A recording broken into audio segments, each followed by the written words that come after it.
अब नेक्स्ट क्या बेटा हमारा पिट्यूटरी ग्लैंड के बाद जैसे हमने कहा कि हम नेक्स्ट कौन सा ग्लैंड डिस्कस करेंगे, endocrine gland. This is your thyroid gland. Thyroid gland को याद करते हुए याद रखना, गला दबाना ऐसे, या नहीं तो base of neck. Base of neck से मुराद ये जो पूरी आपकी गर्दन जहां पर खत्म हो रही है, सही है, जो पूरी गर्दन आपकी जहां खत्म हो रही है जिसको आप कॉलर कहते हैं, ठीक है, इधर ये है बेस ऑफ नेक। इस बेस ऑफ नेक में बीच में क्या जा रही है, सांस की नाली, जिसको आप उर्दू में कहते हैं और इंग्लिश में कहते हैं ट्रैकिया। ये ट्रैकिया है, ट्रैकिया के ऊपर ऐसे, मतलब समझ लो ये for example this is the trachea. Trachea के ऊपर इस तरीके से, ये बीच में क्या है, ट्रैकिया। ट्रैकिया के ऊपर इस तरीके से जो ग्लैंड है, this is called which gland, thyroid gland. कौन सा ग्लैंड है, थायराइड ग्लैंड। और ये बिल्कुल बेस ऑफ नेक है, बेस ऑफ नेक के ऊपर ऐसे पड़ा, ठीक है। और इसी थायराइड ग्लैंड के साथ ही पैराथायराइड ग्लैंड भी अटैच होता है, जो हमारा नेक्स्ट लेक्चर होगा। तो थायराइड ग्लैंड जो आपके पास है, इसकी जो सेल्स है, इनका क्या काम है, हार्मोन जो ये प्रोड्यूस करेंगे वो कहलाएंगे थायराइड ग्लैंड हार्मोन या थायराइड हार्मोन। इसका शेप कैसा होता है, इट इज बटरफ्लाई शेप। कैसा होता है, बटरफ्लाई शेप। आप देखो विंग्स लाइक स्ट्रक्चर कहां पर है, आगे की तरफ, सही है। विंग्स लाइक स्ट्रक्चर कहां पर है, आगे की तरफ। तो बटरफ्लाई क्या होता है, बीच से दबा होता है, साइडों में उसकी विंग्स होती है। तो इसका रफली शेप कैसा होता है, it is like a butterfly, ठीक है, इस तरीके से। मतलब ये बीच में आप समझ लो ऐसे,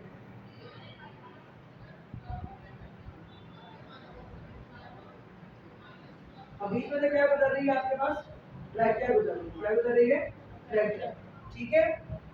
अच्छा जी, अब इसका क्या काम है, इसका काम ये है कि ये थायरोक्सिन प्रोड्यूस करता है। थायरोक्सिन को हम कहते हैं T4 टेट्रा आयोडोथायोडीन। दूसरा हार्मोन है T3 डाई आयोडोथायोडीन। और तीसरा हार्मोन है कैल्सिटोनिन। क्या नाम है, कैल्सिटोनिन। तो कितने हार्मोन हो गए, तीन, T3 T4 कैल्सिटोनिन, ठीक है। तीनों को मिलाकर हम क्या बोलते हैं, थायराइड हार्मोन। काम क्या है, दे maintain the body metabolism. Body के अंदर जितने भी प्रोसेसेस चल रहे हैं, मतलब कैटाबॉलिज्म और एनाबॉलिक प्रोसेसेस, उनको कौन कंट्रोल कर रहा होता है, थायराइड ग्लैंड से प्रोड्यूस होने वाला थायराइड हार्मोन कर रहे होते हैं। बच्चों में देखा जाए तो बच्चों के अंदर सबसे तेज मेटाबॉलिज्म होता है बनस्पत बड़ों के लिहाज से, क्योंकि बच्चों के अंदर ग्रोथ का जो प्रोसेस है वो बड़ों के लिहाज से तेज हो रहा होता है, फास्ट हो रहा होता है। तो बच्चों के अंदर बाकायदा तौर पर प्रॉपर उनकी ग्रोथ और उनकी डेवलपमेंट होने के लिए एनर्जी और प्रोटीन और मटेरियल्स चाहिए। तो उन सबको लाने के लिए, बॉडी के अंदर प्रोवाइड करने के लिए जो हार्मोन रिस्पांसिबल है वो कौन सा हार्मोन है, थायराइड ग्लैंड के हार्मोन से। तो देखो लिखा हुआ है कि चिल्ड्रन के अंदर नॉर्मल फिजिकल, मतलब बॉडी के बाहर जो फिजिकली उसकी अपीयरेंस है, फिजिकली जो उसकी ग्रोथ है, और मेंटल डेवलपमेंट मतलब दिमागी तौर पर जो उसकी ग्रोथ है, उसको मेंटेन करने के लिए जितनी भी चीजें चाहिए उन सबको कराने के लिए जितना भी मेटाबॉलिक फंक्शन होगा, वो सारा मेटाबॉलिक फंक्शन कौन कंट्रोल करेगा, थायराइड ग्लैंड के हार्मोन्स कंट्रोल करेंगे। अब इससे रिलेटेड मैंने बताया था, जब भी हम ग्लैंड पढ़ेंगे उसका शेप पढ़ेंगे, कहां पर पाया जाता है ये पढ़ेंगे, उससे कौन सा फंक्शन होता है ये पढ़ेंगे, उससे कौन से हार्मोन रिलीज होते हैं ये पढ़ेंगे, और एब्नॉर्मल कंडीशंस पढ़ेंगे, बस और कुछ भी नहीं पढ़ेंगे। तो हमने पढ़ लिया उसका शेप, कहां पर पाया जा रहा है, क्या फंक्शन है उसका, कौन कौन से हार्मोन प्रोड्यूस कर रहे हैं। अब कहां पर आएंगे, उसकी एब्नॉर्मल सिक्रीशंस के जरिए से क्या होता है। तो एब्नॉर्मल सिक्रीशन से क्या मुराद है, सिक्रीशन बढ़ जाए या सिक्रीशन कम हो जाए, किसी भी एक हार्मोन की, ये सारे हार्मोन्स की। पहली कंडीशन है दिस इज हाइपोथायरॉयडिज्म। हाइपोथायरॉयडिज्म में क्या होता है, थायराइड ग्लैंड के जो हार्मोन्स हैं वो कम हो जाते हैं, सही है। थायराइड ग्लैंड के जो हार्मोन्स हैं वो क्या हो जाते हैं, कम, स्पेशली T3 एंड T4। कौन से हार्मोन, T3 एंड T4, ठीक है। अब इसमें दो कंडीशन है, फर्स्ट वन क्रिएटिनिज्म, नंबर 2 माइग्रेन। अगर हाइपोथायरॉयडिज्म बड़ों में हो रहा है तो क्या बोलेंगे, माइग्रेन। हाइपोथायरॉयडिज्म मतलब थायराइड ग्लैंड्स के हार्मोन्स कम हो गए बच्चों में, तो क्या बोलेंगे, क्रिएटिनिज्म, सही है। तो बड़ों के अंदर हाइपोथायरॉयडिज्म क्या बोला जाएगा, माइग्रेन। बच्चों के अंदर हाइपोथायरॉयडिज्म क्या बोला जाएगा, क्रिएटिनिज्म कहा जाएगा। अगर बड़ों में हाइपोथायरॉयडिज्म होगा तो मेनली आपको कौन कौन से साइंस नजर आएंगे उस पेशेंट के अंदर, डिप्रेस्ड होगा बंदा, बुझा बुझा हुआ जिसको कहते हैं, क्या हुआ, कुछ हंसो, कुछ बोलो, कुछ लिखो, कुछ करो, कुछ खेलो, कुछ कूदो, नहीं, मूड नहीं। This is depressed person. Overweight, weight क्या हो जाएगा उसका, बहुत ज्यादा बढ़ जाएगा, स्लगिश हो जाएगा बंदा, ड्राई स्किन, सर्दियों में जैसी ड्राई स्किन हो जाती है ना वैसा हो जाएगा। और ड्राई स्किन कब होती है, जब आप इंटॉलरेंस टू कोल्ड होते हैं, जब आप ठंडक को बर्दाश्त नहीं कर पा रहे होते हैं, तो उस पर आपकी स्किन वगैरह क्या हो जाती है, ड्राई हो जाती है, सही है, स्केली लाइक हो जाती है, आपको उसको खराश लगा तो बकायदा ड्राई ड्राई सी स्किन नजर आती है, मॉइस्चर कम हो जाता है स्किन में। So you are going to intolerance to cold, आप ठंड को बर्दाश्त नहीं कर सकते। क्रिएटिनिज्म बच्चों में जब हाइपोथायरॉयडिज्म होगी तो बच्चों में मेनली चीज क्या नजर आएगी? बच्चों में मेनली तौर पर उनकी जो ग्रोथ है वो स्टंटेड नजर आएगी। सिर्फ सोमैटोट्रोपिन हार्मोन ग्रोथ के लिए रिस्पांसिबल नहीं है बच्चों में, बल्कि साथ में क्या रिस्पांसिबल है? थायराइड ग्लैंड के हार्मोन भी काफी रिस्पांसिबल है। ठीक है, मेंटल रिटार्डेशन, अभी हमने पढ़ा था ना कि बच्चों के अंदर क्या है, स्पेशली ग्रोथ और उनकी मेंटली डेवलपमेंट से रिलेटेड है, तो बच्चों में क्या होने लगेगा? Mental retardation. अगर हाइपोथायरॉयडिज्म की कंडीशन में थायराइड ग्लैंड के हार्मोन्स क्या है अगर कम हो गए, कोर्स फेशियल फीचर्स, बकायदा फेशियली तौर पर एक बंदा ऐसा लगेगा कि ये जो है ना आपके पास बूढ़ा सा होने लग गया।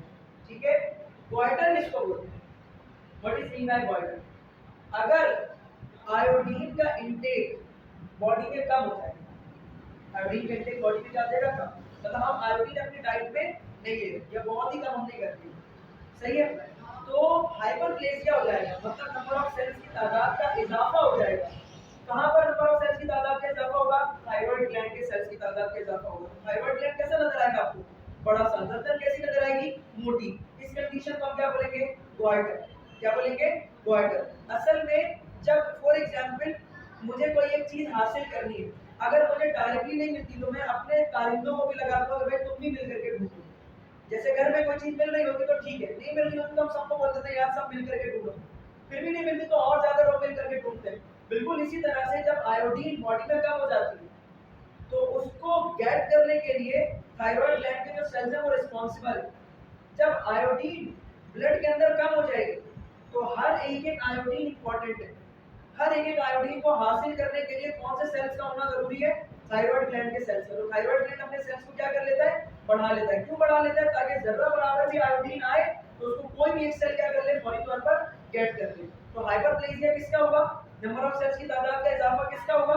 थायराइड ग्लैंड के सेल्स। और थायराइड इसके नतीजे में क्या नजर आएगा आपको? बड़ा नजर आएगा। ठीक है, और इस कंडीशन को क्या बोलते हैं? Goitre gland. ठीक है, ये बड़ों में यूजुअली कॉमन है। नेक्स्ट है हाइपरथायरॉयडिज्म। What is hyperthyroidism? अभी हमने पढ़ा हाइपो का मतलब थायराइड ग्लैंड के हार्मोन कम हो गए, हाइपरथायरॉयडिज्म का मतलब थायराइड ग्लैंड के हार्मोन्स क्या हो जाएंगे? बढ़ जाएंगे। जब थायराइड ग्लैंड के हार्मोन्स बढ़ जाएंगे तो आपकी आंखें, कभी देखा गुस्से में किसी को बात करते हुए आंखें बाहर निकाल के बंदा बात कर रहा हो, उससे भी कहीं ज्यादा बकायदा पूरी आंख ऐसा लगेगा कि बाहर आवाज ही नहीं निकल सके, आईबॉल पूरी आईबॉल बकायदा गोल सी अच्छी खासी बाहर निकली हुई नजर आएगी। इस कंडीशन को, जिसमें आंखें बिल्कुल बाहर निकली हुई नजर आ रही होती है, इस कंडीशन को हम कहते हैं एक्सॉफ्थैल्मस। क्या बोलते हैं? एक्सॉफ्थैल्मस। एक्सॉफ्थैल्मस की कंडीशन हाइपोथायरॉयडिज्म में चलेगी या हाइपरथायरॉयडिज्म में? हाइपरथायरॉयडिज्म में। और क्या होगा? हार्ट बीट बढ़ जाएगी। नेक्स्ट क्या होगा? Heat intolerance. यहाँ क्या हो रहा था? Cold intolerance. और एक बात सुनो, अगर फॉर एग्जांपल ब्लड प्रेशर बढ़ जाए, पसीने निकलना शुरू हो जाए, क्या आप धूप में जाने की कोशिश करेंगे? गर्माहट में जाने की कोशिश करेंगे? क्यों नहीं करते? क्योंकि आपको गर्मी बर्दाश्त नहीं हो रही। Now you are going to intolerance to heat. समझ आई बात? जब ब्लड प्रेशर बढ़ जाता है, बॉडी में स्वेटिंग का प्रोसेस बहुत ज्यादा तेजी से चल रहा है, प्रोफ्यूज स्वेटिंग, स्वेटिंग भर भर के पसीना निकल रहा है, खेलने के बाद इतना पसीना निकलता है, एक्सरसाइज के बाद इतना पसीना निकलता है, बैठे बैठे निकलने लगे। तो हम क्या करते हैं? कोशिश क्या करते हैं? पंखे में बैठ जाया करके। क्यों? क्योंकि हमें हीट बर्दाश्त नहीं हो रही थी। Intolerance to heat. In which condition? Hyperthyroidism. Last कौन सा हार्मोन है? थायराइड ग्लैंड का कैल्शिटोनिन। बड़ा मजे का हार्मोन है। इसका क्या काम है? कैल्शियम से इसका ताल्लुक है। अगर हमने डाइट में कैल्शियम रिलेटेड डाइट ली है, सही है, कैल्शियम रिलेटेड हमने क्या किया? डाइट ली है, तो हमारे बॉडी में डाइजेस्टिव ट्रैक्ट से जब वो खाना पास आउट होगा तो उससे कैल्शियम निकलकर एब्जॉर्ब होगा कहां पर? ब्लड। अल्टीमेटली ब्लड में कैल्शियम की वैल्यू क्या हो जाएगी? बढ़ जाएगी। ऐसे ही होता है ना भाई, डाइट से हमने कैल्शियम लिया और वो कैल्शियम खाने के साथ कहां गया? डाइजेस्टिव ट्रैक्ट में। पहले होगी डाइजेशन, फिर होगी एब्जॉर्प्शन, फिर होगी एसिमिलेशन। तो ब्लड के अंदर वो सारा कैल्शियम क्या हो गया? चला गया। जैसे ही ब्लड के अंदर कैल्शियम का लेवल रेज्ड होता है, उसी वक्त बॉडी मैसेज भेजती है थायराइड ग्लैंड को कि कौन सा हार्मोन रिलीज करो? कैल्शिटोनिन। और ये कैल्शिटोनिन रिलीज होकर कहां चला जाता है? ब्लड में। तो पॉजिटिव फीडबैक है, नेगेटिव फीडबैक? एक चीज बढ़ रही है, दूसरी भी चीज बढ़ गई, तो कौन सा इफेक्ट है? पॉजिटिव फीडबैक है। ठीक है, तो याद रखना कैल्शिटोनिन, जब ब्लड कैल्शियम लेवल बढ़ जाता है तो कैल्शिटोनिन का भी लेवल क्या हो जाएगा? बॉडी में बढ़ जाएगा। This is an example of which feedback? Positive feedback. क्यों हो रहा है? ताकि बॉडी दोबारा से नॉर्मल स्टेट में लाई जा सके। ठीक है, इसका क्या काम है? ब्लड में जितना भी कैल्शियम पड़ा हुआ होगा उन सबको उठाकर बॉडी में स्टोर कराना शुरू करेगा। और बॉडी में कैल्शियम कहाँ पर स्टोर होता है? बॉडी में कैल्शियम आपके पास ज्यादातर मेनली प्राइमरीली सबसे पहले कहाँ स्टोर होगा? बोन्स में। और जब बोन्स में कैल्शियम फॉस्फेट ये सब ऐड हो रहा होता है तब क्या बोलते हैं? बोन की क्या हो रही है? मिनरलाइजेशन। क्या हो रही होती है? मिनरलाइजेशन। तो अगर मैं आपको एमसीक्यू दूं कि कैल्शिटोनिन जो हार्मोन है ये किस चीज के लिए रिस्पांसिबल है, तो आप क्या बोलोगे? बोन्स की मिनरलाइजेशन के लिए इंपॉर्टेंट है। समझ आएगा? इसका क्या काम है? ये कैसे काम करता है? पॉजिटिव फीडबैक के थ्रू काम करता है। कैसे पॉजिटिव फीडबैक के थ्रू काम करेगा? जब ब्लड में कैल्शियम लेवल बढ़ा होगा तो बॉडी क्या करेगी? कैल्शिटोनिन का लेवल बढ़ाना शुरू कर देगी। तो एक चीज बढ़ रही है उसको बैलेंस करने के लिए दूसरी चीज बढ़ जाए तो जो फीडबैक होता है वो कौन सा होता है? Feedback positive feedback. समझ आ गई बात यहाँ तक? So this is your all about which gland? Thyroid gland. तो दूसरा हमारा मेन जो पिट्यूटरी ग्लैंड है, सॉरी पिट्यूटरी ग्लैंड कह रहा हूं, जो एंडोक्राइन ग्लैंड है, ये हमारा क्या हो गया यहाँ पर कवर हो गया। नेक्स्ट उसके अंदर हम लोग पैराथायरॉइड ग्लैंड